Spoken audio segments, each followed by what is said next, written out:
Hello, मेरा नाम प्रांजल है और आज इस लेक्चर में हम लोग ये बात सीखेंगे कि स्टार्टिंग की क्या प्रॉब्लम आती है डीसी मोटर्स में। ठीक है, तो अब तक जो भी मैंने लेक्चर लिए हैं, यानी कि इससे जस्ट प्रीवियस वाला अगर लेक्चर की बात की जाए, तो मैंने वहाँ पे डिस्कस करा था, आपको बताया था कि डीसी मोटर जो होती हैं वो सेल्फ स्टार्टेड होती हैं। तो अगर डीसी मोटर सेल्फ स्टार्टेड हैं तो फिर स्टार्ट करने में दिक्कत कहाँ है? तो इस लेक्चर में हम लोग इसके ऊपर बहुत डिटेल में चर्चा करेंगे। बड़ा इंपॉर्टेंट लेक्चर है, इसको बहुत ध्यान से देखिएगा, काफ़ी हेल्प होगी इससे आपको आने वाले समय में समझने के लिए डीसी मशीन के।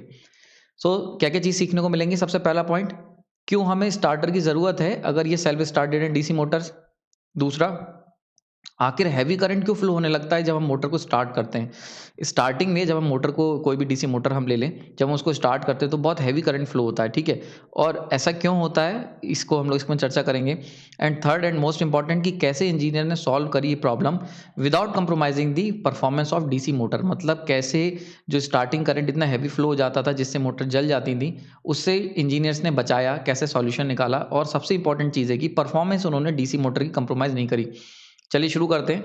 सबसे पहले अगर मैं बात करूं यहाँ पे स्टार्टिंग के केस की, नॉर्मली अगर हमारे पास फॉर एग्जांपल अगर आप मार्केट से डीसी मोटर खरीद के लाए हो, आपके पास एक डीसी मोटर है, डीसी मोटर, ठीक है, तो उसको जब तुम स्टार्ट करते हो, स्टार्ट करने का काम क्या होता है, आपने स्विच ऑन करा, स्विच को ऑन करा और यहाँ से आपने वीटी टर्मिनल वोल्टेज लगाया और वो वीटी टर्मिनल वोल्टेज जो है वो इसके अंदर एक करंट फ्लो कराएगा आईटी, और आपका काम, मोटर चलने लग जाएगी। ठीक, ये तक हम जानते हैं।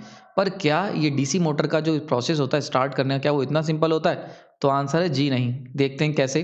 तो एट स्टार्टिंग, कि बहुत ध्यान से समझना, ये कंडीशंस है, न्यूमेरिकल बहुत आते हैं और उसमें ये कंडीशंस को आपको सिग्निफिकेंस पता होना चाहिए। स्टार्टिंग का क्या मतलब है, नो लोड का क्या मतलब है, मोटर और जनरेटर के केस में। ठीक है, तो चलिए शुरू करते हैं। सबसे पहले एट स्टार्टिंग का क्या मतलब है इसको देख लेते हैं। तो देखो, अगर स्टार्ट करते हैं, फॉर एग्जांपल अगर मेरे पास कोई भी मोटर है, ठीक है, कोई भी मशीन है, अगर मैं उसे स्टार्ट कर रहा हूँ एट स्टार्ट, तो स्टार्ट करने के टाइम पे फॉर एट इंस्टेंट, जिस इंस्टेंट में स्टार्ट करने जा रहा हूँ उस समय स्पीड कितनी होगी? स्पीड जीरो होगी, तभी तो मोटर रुकी हुई है। तो एट स्टार्ट पे स्पीड जीरो हुई। नाउ अगर ई जीरो है, सॉरी एन जीरो है, तो जरा देखते हैं कितना जनरेटर वोल्टेज जनरेट कर रहा होगा। तो ई जी इक्वल टू कितना होता है? N P five Z divide by 60A। ठीक है, तो जब स्पीड जीरो है तो ऑब्वियस सी चीज़ है, जनरेटिंग वोल्टेज है वो भी कितना होना चाहिए? वो भी जीरो होगा। तो यानी कि एट स्टार्टिंग, यानी कि अगर तुम किसी जनरेटर को स्टार्ट करोगे तो जिस मोमेंट पे तुम स्टार्ट करोगे उस मोमेंट पे उसका वोल्टेज कितना होगा? जीरो होगा, at N equal to zero. Now अगर बात कर लेते हैं मोटर की, ये बात हो गई जनरेटर की, जनरेटर। नाउ क्योंकि यहाँ पे हम लोग डील कर रहे हैं मोटर के ऊपर, तो जरा मोटर को देख लेते हैं। जब हम मोटर को स्टार्ट करते हैं, ठीक, तो जो उसके अंदर बैक ईएमएफ होता है, ईजी किस में ट्रांसफॉर्म हो जाता है? ईजी हो जाता है बैक ईएमएफ में, अगर आप मोटर की बात कर रहे हो। तो मोटर केस में जो बैक ईएमएफ होगा वो भी कितना होगा? जीरो होगा। ठीक, समझ में आ गई बात ये। नाउ अब एक बड़ा इंटरेस्टिंग चीज़ आती है, तो फिर दिक्कत कहाँ है? दिक्कत ये है कि मान लेते हैं आपके पास एक डीसी मोटर है, ठीक है, जिसका back EMF EB equal to zero है, और तुम सप्लाई दे रहे हो उसे बाहर से टर्मिनल वोल्टेज वीटी से, जिसका करंट कितना फ्लो कर रहा है? इसमें आईए फ्लो कर रहा है इसके आर्मेचर में, और इसका रेजिस्टेंस कितना आर्मेचर का? आर ए आर्मेचर रेजिस्टेंस है। ठीक, तो जरा देखते हैं इक्वेशन क्या हो जाएगी। तो आपकी जो इक्वेशन बन के आती है वो आती है V T equal to E back EMF plus में आई ए आर ए, यही तो आती है।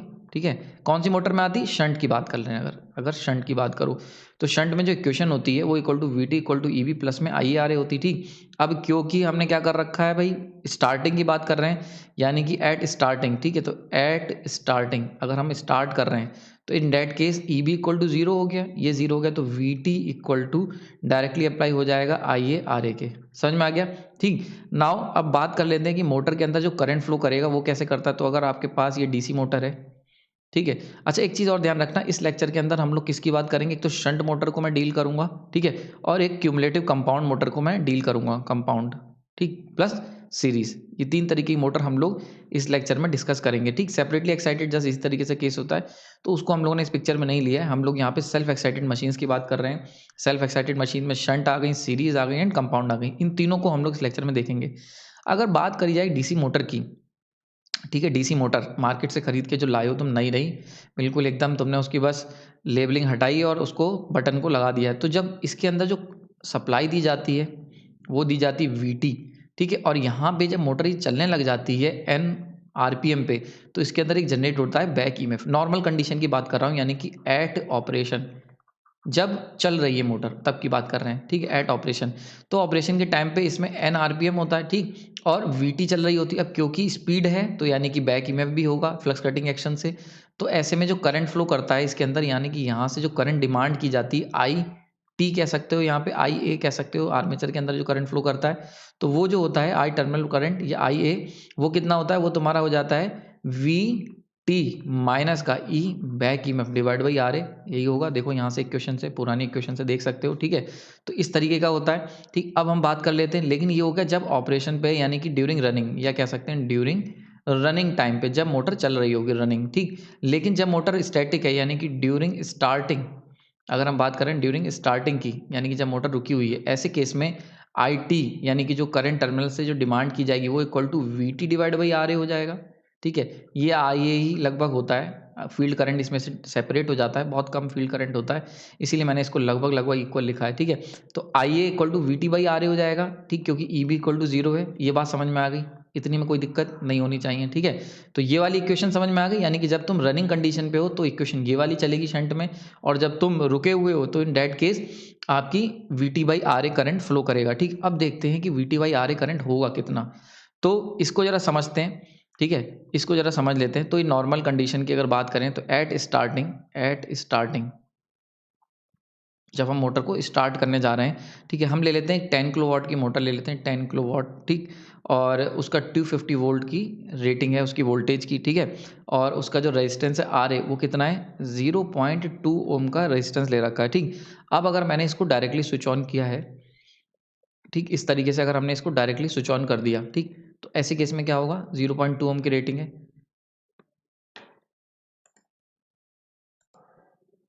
ठीक है।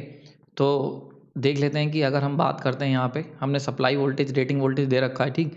तो इन केस अगर मोटर स्टार्ट कर रहे हैं एट स्टार्ट, यानी कि जब मैं स्टार्ट कर रहा हूँ, ठीक है, तो इसके अंदर जो करंट फ्लो करेगा आई ए वो इक्वल टू कितना करेगा, 250 जो तुमने टर्मिनल वोल्टेज दिया है माइनस का बैक ई एम एफ जो कितना है, जीरो है, डिवाइड बाई आर ए कितना है, 0.2। अगर इसे हम सॉल्व करेंगे तो 250 डिवाइड बाई 0.2, और ये कितना निकल के आएगा, 1250 एम्पेयर। समझ में आ रहा है। तो देखो कितना हैवी करंट फ्लो करेगा, 1250, ये क्या है, बहुत ही ह्यूज अमाउंट ऑफ करंट है।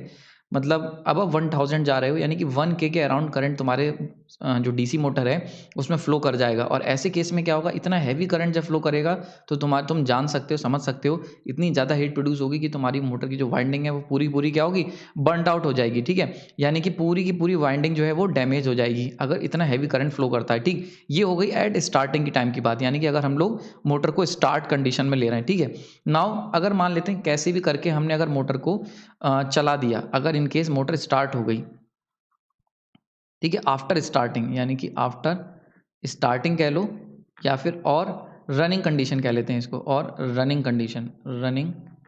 कंडीशंस, ठीक है, यानी कि जब मोटर चल रही है, ठीक है। इन केस ये वाली चीज़ जो हम निकाल रहे हैं, ये बेसिकली हम निकालने की कोशिश कर रहे हैं कि मोटर डिज़ाइन कैसे हुई है। तो देखो जब मोटर को हम लोग डिज़ाइन करते हैं, यानी कि रेटिंग की बात करें, आई रेटिंग, ठीक है, जो रेटिंग पड़ी होती है डीसी मोटर पे, वो कैसे बनाई जाती है, तो वो देखो हमारे पास 10 kilowatt, P equal to V I होता है, P equal to V into I, ठीक। तो I equal to P by V हो जाएगा, सिंपल सा। पावर रेटिंग कितनी है इसकी, 10 किलोवाट, यानी कि 30 डिवाइड बाई 250 वोल्ट, ठीक। तो यहाँ से सॉल्व करोगे तो आंसर आ जाएगा 40 एम्पेयर करंट, ठीक। तो देखो यानी कि रनिंग कंडीशन के लिए, यानी कि जब तुम मार्केट से मोटर खरीद के लाए थे तो उसकी जो नेम प्लेट पे रेटिंग पड़ी हुई थी, उसमें जो मोटर को यानी कि डिज़ाइन जो किया जाता है, रेटिंग का मतलब होता है कि कितने कैलिबर के लिए मोटर को डिज़ाइन किया गया है। तो जो तुम्हारी मोटर खरीद के लाए हो वो 10 किलोवाट, 250 वोल्ट और 40 एम्पेयर पे चलने के लिए बनाई गई है, ठीक है। अगर तुम इसके अबव जाते हो तो ऐसे में क्या होगा, मोटर खराब होने के चांसेस बढ़ जाएंगे। इससे बिलो जाओगे तो मोटर डीरेट हो जाएगी, यानी कह सकते हैं एफिशिएंसी उसकी डाउन हो जाएगी, ठीक है, वो उतना अच्छा परफॉर्म नहीं करेगी।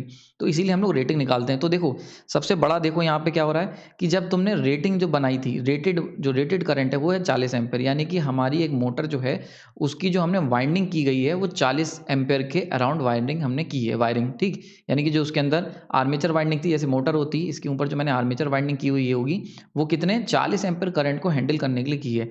पर करंट कितना आ रहा है, जब मोटर को स्टार्ट कर रहे हैं ड्यूरिंग स्टार्टिंग, करंट आ रहा है 1250 एम्पेयर। इतना हैवी जब करंट आएगा तो ऑब्वियसली चीज़ है, ये जो 40 एम्पेयर के लिए थी ये पूरी की पूरी बर्न आउट हो जाएगी, तुरंत ही मोटर के अंदर आग लग जाएगी, ठीक। तो ये हो गई प्रॉब्लम। तो समझ में आया प्रॉब्लम क्या है। तो प्रॉब्लम ये हो रही है कि जैसे ही आप मोटर ला के डीसी मोटर को डायरेक्टली बटन लगा के ऑन कर रहे हो, मोटर आपकी बर्न आउट हो जा रही है, ठीक, ये प्रॉब्लम थी जो इंजीनियर्स देखा, यानी कि आपने मोटर सीख ली, आपने मोटर कैसे बनती है ये सीख लिया, उसकी स्पीड टॉर्क सब कुछ सीखा, पर जब तुम दुनिया में आए यानी कि प्रैक्टिकली जब आप आए, आप मार्केट से मोटर खरीद के लाए और आपने सीधे बटन ऑन करके जलाया, जैसे ही चालू करा मोटर जल गई। ठीक, फिर चालू करा, दूसरी मोटर खरीद के लाए, फिर वो चालू करी, वो भी जल गई। तो भाई इंजीनियर्स ने देखा कि ऐसा क्यों हो रहा है, तो उसका आंसर छुपा है यहाँ पे। ठीक, ये देखो कि जब आप स्टार्टिंग में खरीद के लाओगे मोटर को, यानी कि स्टार्टिंग करंट, तो वो होगा इतना हैवी जब आप मोटर को स्टार्ट करते हो, यानी कि जब उसका बैक ईएमएफ डेवलप नहीं हुआ है। लेकिन जब आप मोटर को चलने लगती है, यानी कि रेटेड करंट, यानी कि वो करंट जिसके लिए उसको डिज़ाइन किया गया है वो है 40 एम्पीयर। जब इतना कम करंट के लिए डिज़ाइन किया और इतनी हाई करंट रेटिंग जब फ्लो होगी, तो ऑब्वियसली चीज़ें मोटर क्या होगी, डैमेज हो जाएगी। ठीक, समझ में आ रहा है बात ये? अच्छा, एक चीज़ और बड़ी इंटरेस्टिंग आ जाती है इसमें कि भाई मोटर जो है नॉर्मली केस में फिर कैसे ऑपरेट करती है, अगर ऐसे जलने लगी तो कैसे काम करेगी। तो देखो उसका क्या सॉल्यूशन है, एट नॉर्मल कंडीशन यानी कि एट रनिंग कंडीशन, जब मोटर एक बार चालू हो जाती है एट रनिंग कंडीशंस, ठीक है, तो जरा देख लेते हैं कितना करंट फ्लो करेगा। तो आइए जो फ्लो करेगा, मान लेते हैं सेम मोटर ले लेते हैं, 250 उसका वीटी था, और जब मोटर चलने लगेगी अच्छे खासे आरपीएम पे, तो उसके अंदर बैक ईएमएफ आ जाएगा, और वो बैक ईएमएफ ऑलमोस्ट अप्रॉक्सीमेट होता है वीटी के ही, लेकिन थोड़ा सा कम ले लेते हैं। तो फॉर एग्जांपल 245, ठीक, इतना वोल्ट बैक ईएमएफ आ गया, डिवाइड बाई 0.2 था, ठीक है, तो ये हो गया 5 डिवाइड बाई 0.2, ठीक, तो ये कितना हो गया 25 एम्पीयर करंट। क्लियर हो रहा है?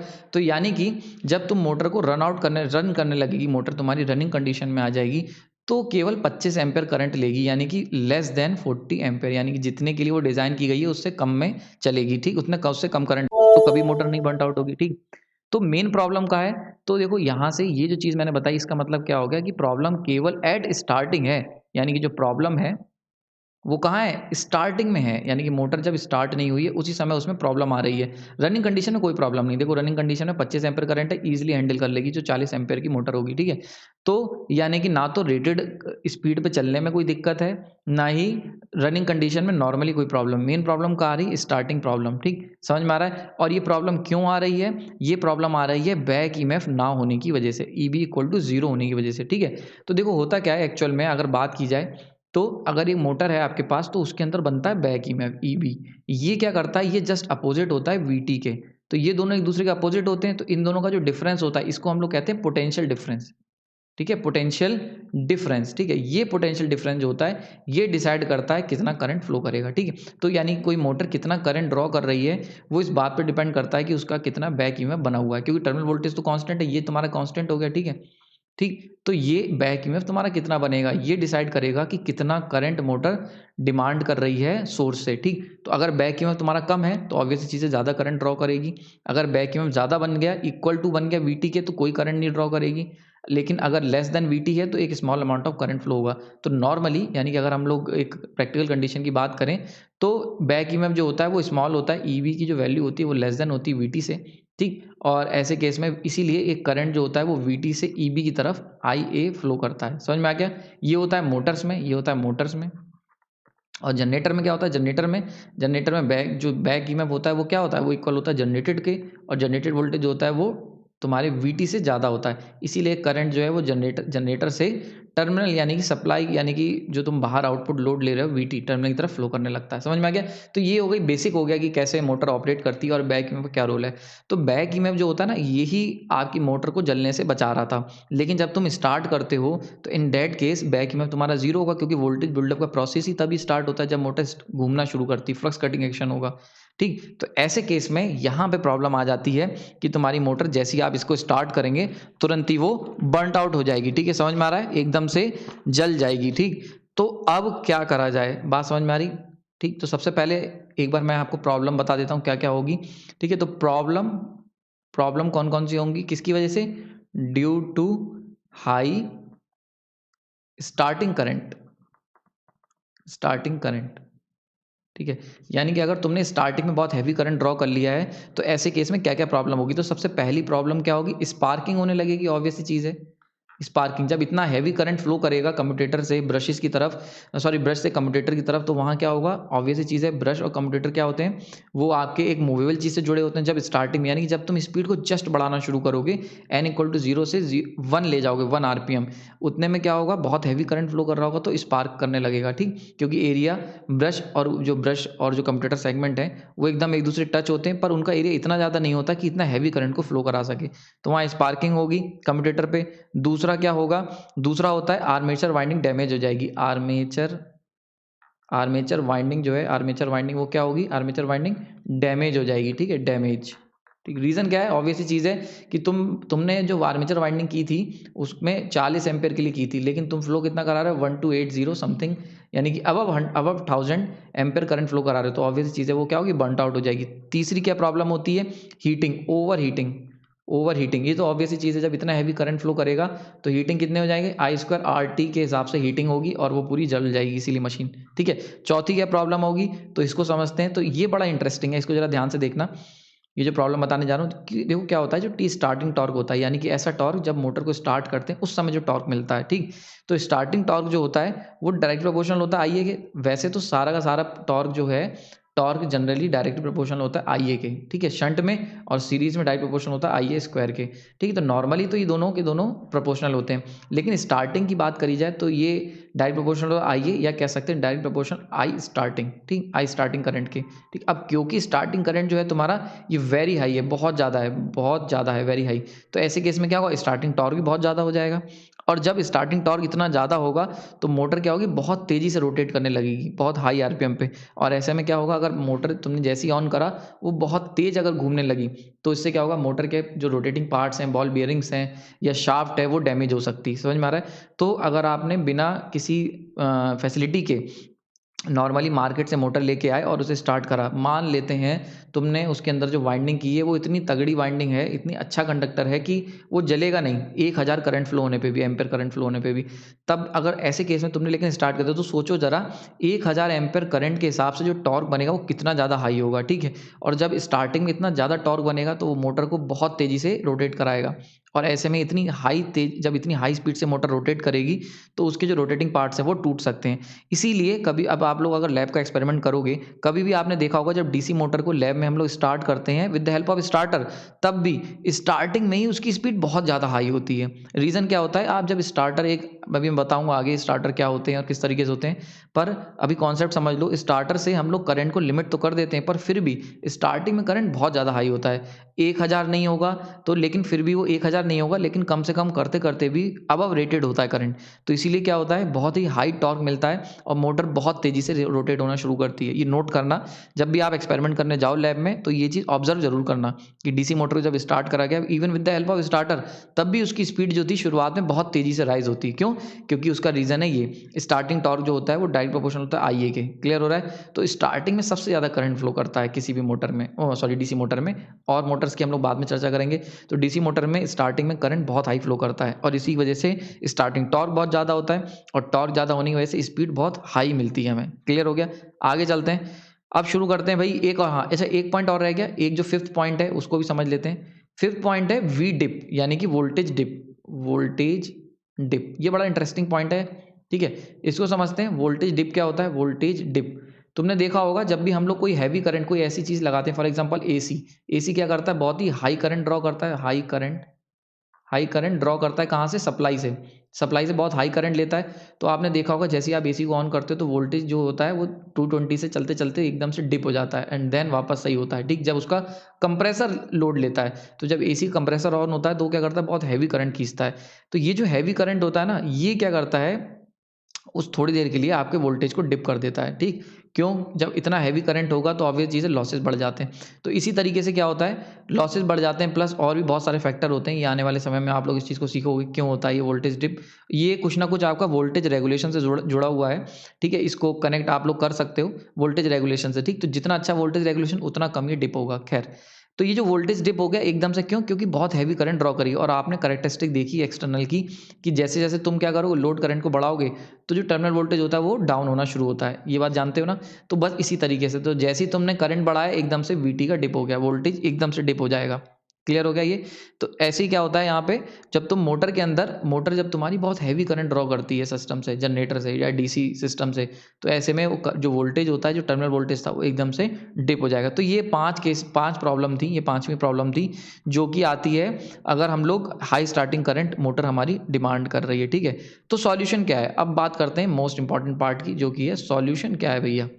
तो अगर एक लेमैन से पूछा जाए, यानी कि अगर आपसे अगर आप नए हो, अगर बहुत सिंपल सी आपसे सॉल्यूशन पूछा जाए, तो हर कोई एक सॉल्यूशन देगा कि क्या करो, आर एक्सटर्नल लगा दो at the time of starting, यानी क्या करो, जब मोटर को स्टार्ट करो तो भैया वहाँ पे एक एक्सटर्नल रेजिस्टेंस कनेक्ट कर दो मोटर में। क्योंकि देखो सारी की सारी जड़ क्या है, आई स्टार्टिंग हमारी मेन प्रॉब्लम है, यही तो मेन प्रॉब्लम है जो कि 1000 के ऊपर जा रही है। और आई जो होता है वो कितना होता है, V T divide by R A. Clear हो रहा है यहाँ पे? तो देखो क्योंकि ईजी तो है ही नहीं, ईवी जीरो हो जाएगा बैक में स्टार्टिंग में, तो हम क्या कह रहे हैं भैया, एक सॉल्यूशन दिया गया कि आप इसके अंदर एक आर एक्सटर्नल, यानी कि एक एक्सटर्नल रेजिस्टेंस ऐड कर दो। ठीक है, बहुत बढ़िया, ये बिल्कुल सही है। अगर आप आर एक्सटर्नल ऐड कर दोगे, फॉर एग्जांपल आपने 1000 ओम का लगा दिया, ठीक है, 1000 ओम का लगा दिया, ओम पर वोल्टेज था 250 डिवाइड बाई 1000, ठीक, तो ये तो बहुत अच्छी बात है, 0.25 मिलेगा एम्पेयर करंट स्टार्टिंग में, कोई टेंशन की बात ही नहीं है। ठीक है, ये काम कर सकते हैं हम लोग, शुरुआत में बहुत हैवी रेजिस्टेंस लगा दें और काम चल जाएगा।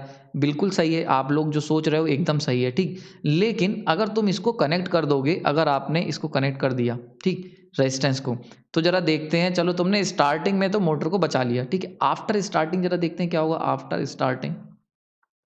ठीक, तो आपने क्या करा है, आपने एट स्टार्टिंग में क्या करा था, एक आर एक्सटर्नल ऐड करा डीसी मोटर के आर्मेचर में, जो क्या करा 1000 ओम का लगाया, और उससे आई जो स्टार्टिंग करंट था वो कितना हो गया 0.25 एम्पेयर, बहुत बढ़िया। लेकिन जब मोटर रन करने लगेगी एट रनिंग टाइम में जरा उस समय देखते हैं कितना करंट फ्लो करेगा आई ए।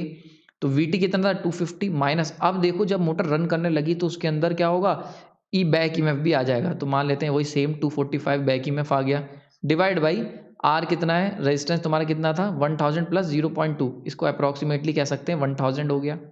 ठीक, तो जरा देखते हैं कितना हो गया, 5 डिवाइड बाई 1000, जरा देखना 0.005 एम्पेयर करंट, समझ में आ रहा है, यानी कि समझ रहे हो इस बात को, यानी कि 5 मिली एम्पेयर करंट तुम्हारा फ्लो कर रहा है बस। यानी कि अगर आपने एक 10 किलो वाट की मोटर मार्केट से खरीदी थी, ठीक, यानी कि हैवी ड्यूटी मोटर है, और अगर आपका करंट जो है रनिंग कंडीशन में कितना आ रहा है 0.05 एम्पेयर, तो कभी भी मोटर आपका हैवी लोड उठा ही नहीं पाएगी। क्यों? क्योंकि जब करंट इतना कम है तो ऑब्वियस सी चीज़ है, टॉर्क जो होगा नॉर्मल कंडीशन में, टॉर्क जो नॉर्मल कंडीशन में होगा वो क्या होगा, बहुत बहुत कम होगा, बहुत ज़्यादा डाउन हो जाएगा। क्यों? क्योंकि टॉर्क डायरेक्ट प्रोपोर्शनल होता है करंट के, और जब करंट इतनी कम है तो उससे क्या होगा, पूरी पूरी मोटर अफेक्ट करेगी। तो भाई ये सॉल्यूशन तुम्हारा बेकार निकल गया। यानी कि अगर तुम एक आर एक्सटर्नल रेजिस्टेंस ऐड कर रहे हो पिक्चर में, तो ऐसे केस में आपकी जो टॉर्क होगा वो बहुत ही ज़्यादा पुअर बनेगा, पुअर टॉर्क आपको मिलेगा। ये बात क्लियर हो गई, यहाँ पे टॉर्क की वैल्यू बहुत कम हो जाएगी। अच्छा, बात करते हैं कि स्पीड कैसी रहेगी, जरा उसको भी देख लेते हैं। इस केस में तो मैंने माना था कि चलो मोटर तुम्हारी रेटिंग स्पीड पे घूमने लगी है, एट रेटेड, यानी कि एन आरपीएम पे मोटर चलने लगी है। लेकिन अगर बात करते हैं एन आरपीएम पे नहीं चली, तब देखते हैं, तो एन स्पीड का फॉर्मूला क्या होता है, वी टी माइनस का I A R A divide by K phi, यही तो फॉर्मूला होता है, 10 बार देख चुके हैं हम लोग। ठीक है, तो अब देखो तुम क्या कर रहे हो, तुमने क्या करा भैया, आपने चालाकी करके आर ए मतलब आर्मेचर के साथ एक एक्सटर्नल रेजिस्टेंस लगा दिया, ठीक, और ये बहुत हैवी है। जब ये वाला कंपोनेंट तुम बढ़ा दोगे तो ऐसे में क्या होगा, माइनस वाला कंपोनेंट बढ़ गया तो नेट स्पीड क्या होगी, डाउन हो जाएगी। समझ में आ रहा है? तो यानी कि स्पीड भी नहीं बढ़ेगी, और उसके पीछे भी सीधा सा रीज़न है, जब स्टार्टिंग टॉर्क की वैल्यू बहुत कम हो जाएगी, क्योंकि करंट तुम्हारा स्टार्टिंग बहुत कम है, तो ऐसे केस में क्या होगा, जो स्पीड होगी वो भी उस लेवल तक नहीं पहुंच सकती। तो पहली चीज़, तो पहली प्रॉब्लम, अगर आपने प्रॉब्लम बात कर लेते हैं, प्रॉब्लम क्यों, अगर आपने आर एक्सटर्नल परमानेंटली कनेक्ट कर दिया, परमानेंटली कनेक्ट कर दिया, तो क्या क्या प्रॉब्लम आएंगी। पहली प्रॉब्लम आएगी कि तुम्हारा टॉर्क जो बनेगा, टी जो बनेगा वो क्या होगा, वो भी कम बनेगा। दूसरा, स्पीड जो होगी वो भी कम रह जाएगी। और तीसरा जो इंपॉर्टेंट चीज़ है, एनर्जी लॉस, यानी कि देखो एफिशिएंसी जो होगी वो पुअर हो जाएगी। एफिशिएंसी क्या होती है, पावर लॉस। तो देखो जब आर की वैल्यू बढ़ाते हो, तो ये मैंने तुम्हें रेजिस्टेंस वाले चैप्टर में बताया था, जब आप आर रेजिस्टेंस बढ़ाओगे तो आई स्क्वायर आर लॉस बढ़ जाएंगे, ठीक है। और जब ये लॉसेस बढ़ जाएंगे, जब लॉसेस बढ़ जाएंगे तो ऑब्वियस चीज़ है, एफिशिएंसी तुम्हारी डाउन हो जाएगी। बात समझ में आ रही? तो इसीलिए क्या होगा, 3 प्रॉब्लम आपके सामने आ जाएंगी अगर तुम resistance R external heavy use करते हो और उसे कनेक्ट कर देते हो आर्मेचर वाइंडिंग के साथ, ठीक है। यानी कि अगर आप आर्मेचर वाइंडिंग का रेजिस्टेंस परमानेंटली बढ़ाते हैं तो ये 3 समस्या आपके पास आएंगी, ठीक है। तो अब इसका भाई सॉल्यूशन क्या है, ठीक है, क्योंकि देखो सबसे इंपॉर्टेंट चीज़ है, करंट तुम्हें कम करना है स्टार्टिंग में। देखो मुद्दा समझो, आप चाहते क्या हो, कोई भी टॉपिक जब आप सीख रहे हो तो आपको उसको पता होना चाहिए कि तुम्हारा एम क्या है। तो भाई एम हमारा क्या है, एम है आई स्टार्टिंग जो है उसे रिड्यूस करना है, पहला एम, ये एम है, ठीक है। ये चीज़ समझ में आ गई। दूसरा, आपको क्या करना है, ऑपरेशनल परफॉर्मेंस, यानी कि परफॉर्मेंस जो है, परफॉर्मेंस वो भी अफेक्ट नहीं होनी चाहिए, ठीक है, अफेक्ट नहीं होनी चाहिए। बात समझ में आ रही, परफॉर्मेंस को भी अफेक्ट नहीं करना, यानी कि जो उसका स्पीड टॉर्क कर्व है, यानी कि जो टॉर्क वो जनरेट करती है, जो स्पीड पे मोटर घूमती है वो वैसे ही घूमनी चाहिए, ठीक ठीक। लेकिन ये क्या हो रहा है, देखो जब आपने, अब अगर बात करें इसकी पहले मुद्दे की, यानी कि स्टार्टिंग करंट की, तो तुमने ये तो सॉल्व कर दिया। स्टार्टिंग करंट आपको कम करना है तो एक लौता तरीका है कि आप क्या करो, आप जो आप रेजिस्टेंस लगा रहे हो, इंटरनल रेजिस्टेंस जो आर्मेचर का रेजिस्टेंस उसको बढ़ा दो, चलो ठीक, तुमने पहला मुद्दा सॉल्व कर दिया इंटरनल रेजिस्टेंस लगा के। पर अगर तुमने उस रेजिस्टेंस को परमानेंटली कनेक्ट रहने दिया तो ये जो दूसरा वाला मुद्दा है ये नहीं सॉल्व हो पाएगा। क्यों? क्योंकि इसके लिए आपको रेटेड करंट फ्लो चाहिए। अगर आपको रेटेड टॉर्क और रेटेड स्पीड चाहिए तो आपको रेटेड करंट फ्लो कराना पड़ेगा। लेकिन जब इतना हैवी रेजिस्टेंस कनेक्ट रहेगा तो ना तो टॉर्क उतना अच्छा बनेगा और ना ही स्पीड उतनी अच्छी आ पाएगी रेटेड के करीब, ठीक। तो सॉल्यूशन क्या है, तो यहाँ पे आता है इंजीनियरिंग सॉल्यूशन। बहुत ही इंटरेस्टिंग सॉल्यूशन उन्होंने दिया इंजीनियर्स ने। उन्होंने कहा कि जो तुम आर एक्सटर्नल लगा रहे हो वो क्या करो, वो केवल तुम स्टार्टिंग के लिए लगाओ, ठीक है, स्टार्टिंग के लिए। और जब नॉर्मल ऑपरेशन में आ जाए, नॉर्मल ऑपरेशन में, तो क्या करो, आर एक्सटर्नल को रिमूव कर दो। समझ में आया? बहुत इंपॉर्टेंट बात समझो।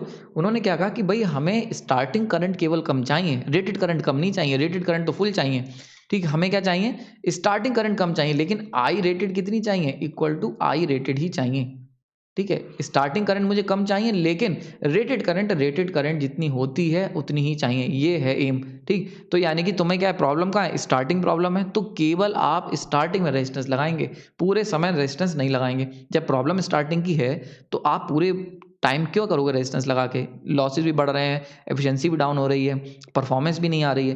तो इसीलिए इंजीनियर्स ने कहा कि हमें एक ऐसा सिस्टम बनाना चाहिए जो क्या करे, स्टार्टिंग में रेजिस्टेंस लगाए, पर जैसी तुम्हारी मोटर जो है वो अपनी स्पीड को गवर्न कर ले, यानी कि स्टार्टिंग फेज जैसी पास हो जाए, यानी कि जैसे ही बैक ईएमएफ बन जाए तुरंत ही रेजिस्टेंस जो है एक्सटर्नल वाला वो कम होता चला जाए। यहां से जन्म होता है स्टार्टर्स का, यहां से वर्ड आया स्टार्टर्स, ठीक है। यहां से जन्म नाम आया स्टार्टर्स का। स्टार्टर जो होते हैं इनकी, ये जो डीसी मोटर के जो स्टार्टर्स होते हैं, इन डीसी मोटर, बात ध्यान रखना, इन डीसी मोटर्स, तो इनके अंदर इनका काम क्या होता है, ये क्या करते हैं स्टार्टर्स, ये आपके स्टार्टिंग करंट को लो रिड्यूस करेंगे विदाउट, बहुत इंपॉर्टेंट चीज़ है, विदाउट कंप्रोमाइजिंग, कंप्रोमाइजिंग का मतलब है बिना अफेक्ट किए, विदाउट कंप्रोमाइजिंग परफॉर्मेंस, ठीक है। परफॉर्मेंस तुम्हारी अफेक्ट नहीं करेंगे, यानी कि तुम जो मोटर मार्केट से 10 किलोवाट खरीद के लाए हो, वो जिस पर्पस के लिए लाए हो, इतना हैवी लोड उठाने के लिए, वो लोड भी उठाएगी, उतने आरपीएम पे भी चलेगी, ठीक है। लेकिन स्टार्टिंग में ये तुम्हारी मोटर को बचा ले जाएंगे। तो स्टार्टर्स जो होते हैं इनका काम होता है कि कैसे एक डीसी मोटर को हमें स्टार्टिंग फेज से पार कराना है और बाद में उसको अपने हाल पे छोड़ देना है, या जो भी उसका जो चल रहा है वहाँ पे उसको वहाँ तक पहुँचाना है, ठीक है।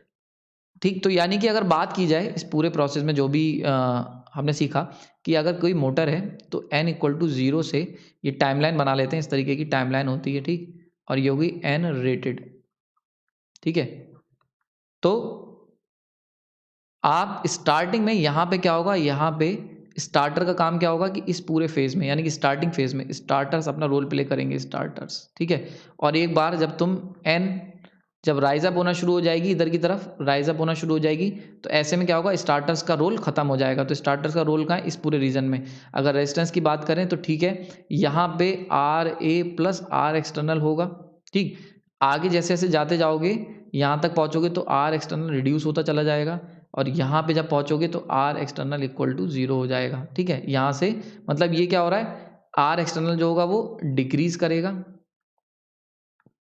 ठीक, और एन जो होगी वो इंक्रीज करेगी। समझ में आ रहा है बात, ये क्लियर हो रहा है यहाँ पे, एन सॉरी एन नहीं, आइए आर्मेचर करंट जो होगा वो इंक्रीज करेगा, ठीक है। तो स्पीड तो ऑब्वियस सी चीज़ है, रेटेड की तरफ जब पहुंचोगे, ठीक, तो यहाँ पे क्या होगा, जैसे जैसे तुम स्टार्टिंग फेज, ये है तुम्हारा स्टार्टिंग फेज, ठीक, स्टार्टिंग फेज, तो एट ड्यूरिंग स्टार्टिंग, जब तुम स्टार्टिंग की बात करते हो, इस पूरे फेज में आपको स्टार्टर्स की ज़रूरत पड़ेगी, इसमें स्टार्टर्स का लगा होना बहुत ज़रूरी है। ऐसे केस में आर जो होगा वो क्या होगा, वेरी हाई होगा, रेजिस्टेंस जो होगा R A plus R external होगा, यानी क्या होगा, वेरी हाई, बहुत ही हाई रेजिस्टेंस होगा। और जैसे जैसे तुम क्या करोगे, स्पीड तुम्हारी बढ़ना शुरू होगी, तो वैसे वैसे क्या होगा, ये रेजिस्टेंस जो होगा वो डिक्रीज होना शुरू हो जाएगा और आर्मेचर करंट जो होगी वो इंक्रीज होना शुरू हो जाएगी। समझ में आ रहा है? तो ये स्टार्टिंग का फेज है, यहाँ पे स्टार्टर्स की जरूरत पड़ेगी, ठीक। अब ये कैसे करेंगे और किस तरह से करेंगे, इसको हम लोग देखेंगे आने वाले लेक्चर्स में, ठीक। तो आई होप ये लेक्चर आपको समझ में आया होगा। इसमें मैंने बहुत डिटेल में बताया है कि सबसे पहले हमने देखा कि मोटर और जनरेटर के अंदर स्टार्टिंग जो करंट जो फ्लो करता है वो कैसे फ्लो करता है। फिर स्टार्टिंग के अंदर स्टार्टिंग की कंडीशंस में क्या क्या चीज़ें जीरो लेनी है, तो याद रखना जब आप स्टार्ट करोगे तो एन जीरो तो ईजी और ईबी दोनों जीरो हो जाएंगे। जब ये दोनों जीरो हो जाएंगे तो जो करंट फ्लो करेगा वो कितना करेगा, VT/RA। मैंने प्रॉब्लम देखी, हमने एक एग्जांपल लिया 10 किलोवाट की मोटर 250 वोल्ट की, और उसकी आर्मेचर रेजिस्टेंस जो था 0.2 था। हमने देखा कि अगर ऐसा कुछ है तो ऐसे केस में स्टार्टिंग करंट कितना फ्लो कर जाएगा भैया, स्टार्टिंग करंट फ्लो कर जाएगा 1250, ठीक। ये क्या है, आई स्टार्टिंग करंट, यानी कि स्टार्टिंग में जो करंट फ्लो करेगा वो 1250 फ्लो कर जाएगा।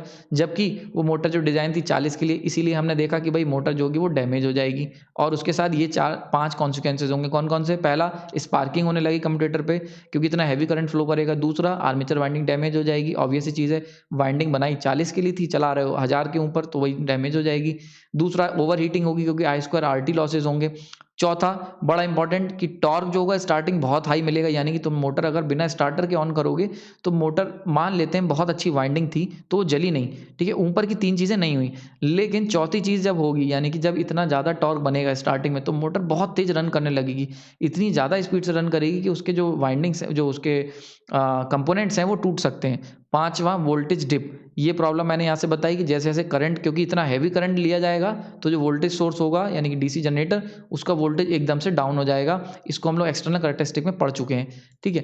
फिर हमने देखा इसका सॉल्यूशन क्या है, तो भाई अगर एक आम आदमी से भी सॉल्यूशन पूछोगे, एक बच्चे से 12th क्लास के, तो वो कहेगा सीधी सी बात है, करंट रिड्यूस करना है तो करंट केवल रेजिस्टेंस से रिड्यूस कर सकते हैं। अगर वोल्टेज फिक्स है तो भाई रेजिस्टेंस का तो कैसे बढ़ाएंगे, तो हमने कहा भैया एक सिंपल सा तरीका है, एक एक्सटर्नल रेजिस्टेंस ले आओ मार्केट से खरीद के और उसे आर्मेचर वाइंडिंग में लगा दो सीरीज में, ठीक। अगर हम ऐसा करते हैं तो हमने देखा कि स्टार्टिंग का फेज तो पास आउट हो गया, लेकिन स्टार्टिंग के बाद का जो टाइम है, यानी कि जब हमें करंट की ज़रूरत है, बहुत इंपॉर्टेंट चीज़ है, मोटर को स्टार्टिंग में करंट की भी ज़रूरत है लेकिन लिमिटिंग अमाउंट में, इतना नहीं, लेकिन जब मोटर चलने लगेगी then it also require current, लेकिन ठीक है, हमें उसमें भी ज़रूरत है। तो लेकिन हो क्या रहा था, जब आपने रेजिस्टेंस कनेक्ट कर दिया इतना हैवी, तो जब मोटर चलने लगी उसके बाद जब समय की करंट की डिमांड पड़ी, क्यों, क्योंकि तुम्हें मोटर चला के करना क्या है, मोटर चला के अल्टीमेटली कुछ ना कुछ चीज़ें उठानी तो है, टॉर्क ही तो डेवलप करना है, और टॉर्क रिक्वायर्ड करंट। तो भाई जब मोटर हमने स्टार्टिंग फेज पास कर लिया कि ठीक है मोटर बिना जले चल गई, लेकिन आपको मोटर चलानी भी तो है, ये थोड़ी है कि मोटर बस स्टार्ट करनी है और उसका कोई यूज़ नहीं करना है, यानी कि एप्लीकेशन तो करना है ना, और एप्लीकेशन के लिए टॉर्क चाहिए, टॉर्क के लिए करंट चाहिए। लेकिन क्योंकि जो तुमने आर एक्सटर्नल लगाया था बहुत हैवी रेजिस्टेंस, वो क्या करेगा, कभी भी उस करंट को बढ़ने नहीं देगा। तो इसका सॉल्यूशन क्या निकाला गया, इसका सॉल्यूशन निकाला गया, आपने ये देखा, स्टार्टर्स। स्टार्टर क्या करते हैं, स्टार्टर तुम्हारा स्टार्टिंग करंट को लिमिट करते हैं विदाउट कंप्रोमाइजिंग दी परफॉर्मेंस, ठीक। वो कैसे, तो इस तरीके का कुछ उनका काम होता है, अभी आने वाले लेक्चर्स में हम लोग देखेंगे। वो क्या करेंगे कि जैसे जब तुमने स्टार्ट करा एन इक्वल टू 0 पे, तो स्टार्टर पूरी तरीके से पिक्चर में रहेंगे, बहुत हैवी रेजिस्टेंस लगेगा, जिससे क्या होगा, करंट की वैल्यू मिनिमम होगी। यहाँ पे आई ए जो होगा वो कितना होगा, मिनिमम होगा, आई ए और आई एस टी, ठीक है। तो स्टार्टिंग करंट जो होगा वो मिनिमम होगा, लेकिन जैसे जैसे तुम्हारी मोटर स्पीड पकड़ेगी वैसे वैसे उनकी जो करंट है वो रिड्यूस होता चला, इंक्रीज होता चला जाएगा, और आर एक्सटर्नल रिड्यूस होता चला जाएगा, ठीक। आई होप ये लेक्चर आपको समझ में आया होगा। आपने अपना कीमती समय दिया उसके लिए धन्यवाद।